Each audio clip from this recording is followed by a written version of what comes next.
அனைவருக்கும் வணக்கம். நாம் இன்றைக்கி பார்க்க போகிற கதையோட தலைப்பு பயணம். நம்ம கதைக்குள்ள போகலாமா? வானத்தில் மேலிருந்து பார்க்கையில் ஒரு புறம் பச்சை பசேலென மரம் செடி கொடிகளால் நிறைந்திருக்க, மறுபுறம் சற்று தொலைவில் நீல வானம் தரையில் பரவி இருப்பது போல கம்பீரமாய் கடல் வீற்றிருந்தது. இதற்கிடையில் ஒரு தெருமுனையில் அழகான கோயில். அந்த கோயிலில் முனிவர் பறவைகளுக்கு இரை தூவி அவைகளை உண்பதை பார்த்து ரசித்து கொண்டிருந்தார். அப்பொழுது அவரிடம் ஒரு பெண் பறவை, உங்களிடம் நான் தனியாக பேச வேண்டும் என அழைத்தது. ஐயா, என் பேர் நீலம். எனக்கு ரொம்ப நாளாக கடல் கடந்து பறக்க வேணும்னு ஆசையாக இருக்குது. அங்கே நிறைய தானியங்களும் மரங்களும் நிறைய கிடைக்குதுன்னு என் தோழிங்களாம் சொல்லி கேள்விப்பட்டேன். ஆனால் அவ்வளவு நெடுந்தூரம் பறக்க என்னால் முடியுமான்னு தெரியல ஐயா. நீங்கள் எங்கள் மீது அக்கறையும் பாசமும் கொண்டவர். அதனால் உங்ககிட்ட கேட்குறேன், எனக்கு ஏதாவது யோசனை சொல்லுங்கள். நான் எப்படி அவ்வளோ தூரம் பறக்க முடியும்? அதற்கு முனிவர், சரி நீலம், உன்னோட ஆசையை என்னால் புரிஞ்சுக்க முடியுது. உன்னோட சக்தியை நீ தெரிஞ்சுக்கிறோன்னா, அதோ அங்கே பாரு, அங்கே 2 பெரிய மலைகள் இருக்கு இல்லையா? அந்த மலைகளை கடந்து வா. அந்த 2 மலைகளையும் உன்னால் ஓய்வெடுக்காமல் கடந்து வர முடியும்னா உன்னால் நெடுதூரம் பறக்க முடியுன்ற நம்பிக்கை முதல்ல உனக்கு பிறக்கும். அதனால் நீ முதல்ல அதை செய். அதுதான் என்னோட யோசனைன்னு முனிவர் சொல்லி மீண்டும் பறவைகளுக்கு இறை தூவ போயிட்டார். சரி, நீலமும் இந்த யோசனை ரொம்ப நல்லா இருக்குன்னு புரிஞ்சுக்கிட்டு அடுத்த நாளே 2 மலையையும் கடந்து பறக்க ஆரம்பிச்சது. ஓய்வெடுக்காமல் பறக்க அது கொஞ்சம் கஷ்டப்பட்டுச்சு. இருந்தாலும் முடியுன்ற மன நம்பிக்கையோடு தொடர்ந்து பறந்துருச்சு. 2 மலையும் கடந்து முடிஞ்சிட்டப்புறம் அதுக்கு ஏற்பட்ட தன்னம்பிக்கை அளவலாக இருந்தது.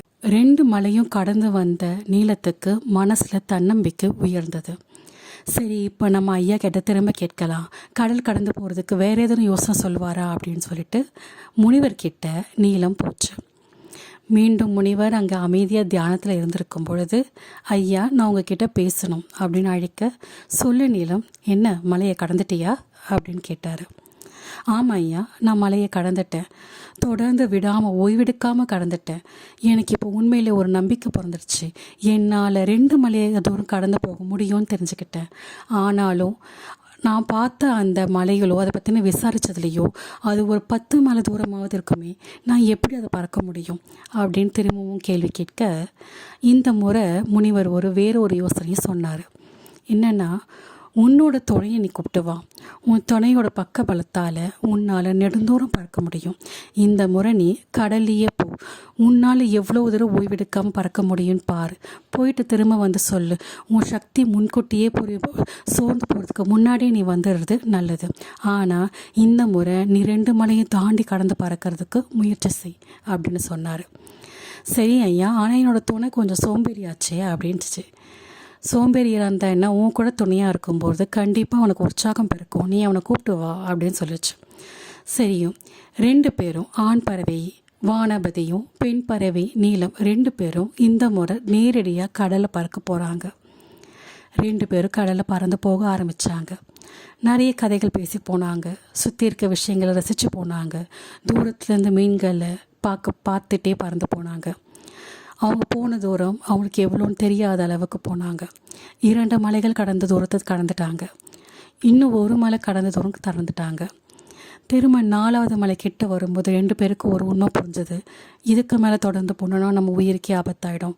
மீண்டும் திரும்பிடலாம் அப்படின்னு சொல்லிட்டு முடிவெடுத்தாங்க. 2 பேரும் ஒரு சேர முடிவெடுத்து மீண்டும் திரும்ப முனிவர்கிட்டையே வந்தாங்க. முனிவர்கிட்ட சொன்னாங்க, எங்களால் கிட்டத்தட்ட 3 அளவு தூரம் போக முடிஞ்சது. ஆனால் நினைக்கும் போது ரொம்ப பயமாகவும் கஷ்டமாக இருக்குது. எப்படி நாங்கள் இன்னும் 7 மலையை தாண்டுற அளவுக்கு சக்தியை வர வச்சுக்கிறது? எங்களுக்கு ஏதாவது யோசனை சொல்லுங்கள். எங்களால் இது முடியவே முடியாதா அப்படின்னு முனிவர்கிட்ட நீலம் ரொம்ப கஷ்டமான குரலில் கேட்டது. அதற்கு முனிவர், ஏன் நீலம் கவலைப்படுற? உன்னால் கண்டிப்பாக அந்த இடத்த அடைய முடியும்.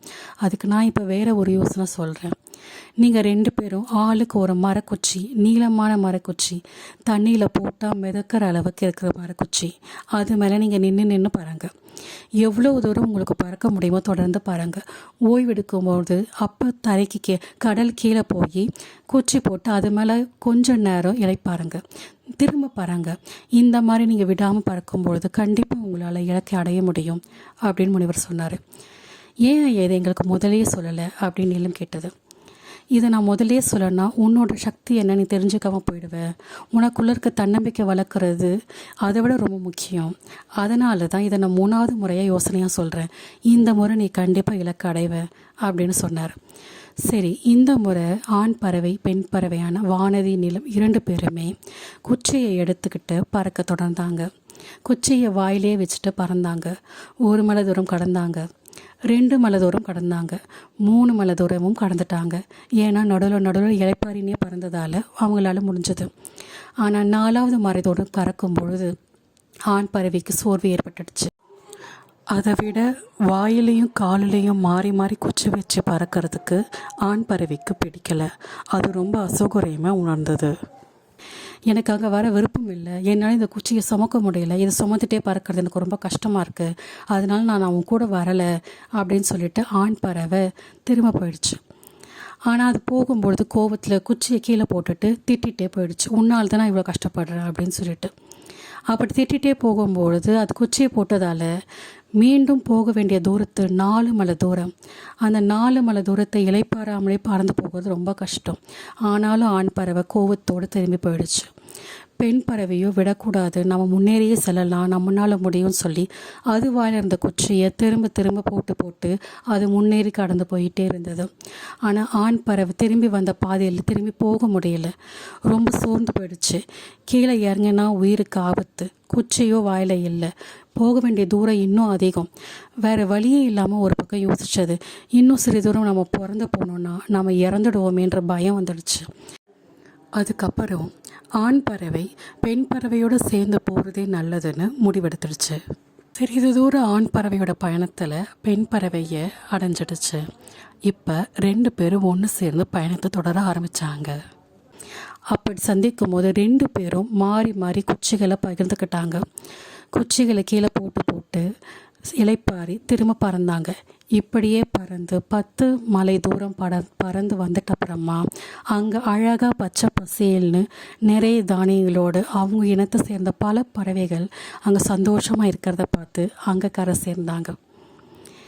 இந்த கதையில் நம்ம தெரிஞ்சுக்க வேண்டிய பாடம் என்னென்னா, இந்த குச்சி போல தான் நம்ம பல பேரோட இல்லற வாழ்க்கையில் குழந்தைகள்னு இருப்பாங்க. நிறைய பேருக்கு குழந்தைகள் பாரமாகவும் கஷ்டமாகவும் தெரியுது. ஆனால் அந்த குழந்தைகள் தான் பயணத்தில் நமக்கு கொடுக்குற உற்சாகம், நம்பிக்கை, இளைப்பாறுதல், சந்தோஷம்னு அத்தனைக்கும் ஆதாரமாக இருக்குதுன்றத நிறைய தம்பதிகள் புரிஞ்சுக்கிறதே இல்லை. பாரமாக நினைக்கிறவங்களுக்கு கஷ்டமாக முடிஞ்சிடுது. ஒருவேளை ஆண் பறவை திரும்பி பெண் பறவைக்கிட்ட வராமலே போயிருந்தால் அந்த ஆண் பறவை கடலிலே இறந்துருக்கும். நல்ல வேளையை ஆண் பறவை நல்ல முடிவை எடுத்துச்சு. அதனால் இப்போ பெண் பறவையோடு சந்தோஷமாக வாழுது. எதிர்காலத்தில் ஒரு நல்ல வாழ்க்கையும் ஆண் பறவைக்கு கிடைக்கும். நீங்களும் இது போல் இருந்தீங்கன்னா உங்களை நீங்கள் மாற்றிக்கிறது ரொம்ப நல்லது.